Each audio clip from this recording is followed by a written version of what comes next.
Flights లో సాంకేతిక సమస్యలు వచ్చినప్పుడు 3 రకాల ఎమర్జెన్సీ కాల్స్ ఉంటాయి. మేమే పాన్ తో పాటుగా ఎమర్జెన్సీ అంటూ సిబ్బంది ఈ 3 రకాల కోడ్ లాంగ్వేజ్ తో ఏటీసీకి అత్యంత ప్రమాదంలో ఉన్నామని తెలియజేస్తారు. అయితే ఈ విమానంలో కూడా ఇలాంటి అరుపులే టేక్ ఆఫ్ అయిన కాసేపటికే మొదలయ్యాయి. చెమటలు కక్కుతూ సిబ్బంది ఏటీసీకి సమాచారం ఇచ్చే ప్రయత్నాలు చేస్తున్నట్టుగా తెలుస్తోంది. ఇక సిబ్బంది హడావుడి చూసి ప్రయాణికుల గుండెలు జారిపోయి ఉంటాయి. పాపం వాళ్ళకేం తెలుసు, విమానం టేక్ ఆఫ్ అయిన కాసేపటికే వాళ్ళ జీవితం ముగుస్తుందని. వాళ్ళేం ఊహించగలరు? కనీసం తమ కుటుంబ సభ్యులకి తమ చివరి చూపు కూడా దక్కనంత ఘోరమైన ప్రమాదం సంభవిస్తుందని. కానీ ఆల్మోస్ట్ చనిపోతామని తెలిసి వాళ్ళు అనుభవించిన ఆ కొన్ని క్షణాల నరకం వర్ణనాతీతం.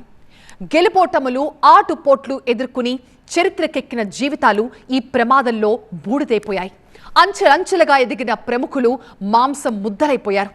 ఇక కుటుంబ సభ్యులు చూడటానికి కొందరు, ఉద్యోగరీత్యా మరికొందరు, ప్రపంచాన్ని చుట్టేస్తున్న పర్యాటకులు ఇంకొందరు. ఇలా అందరి జీవితాలు క్షణాల్లో ఆవిరైపోయాయి. ఈ మృత్యు విహంగానికి బలైపోయాయి.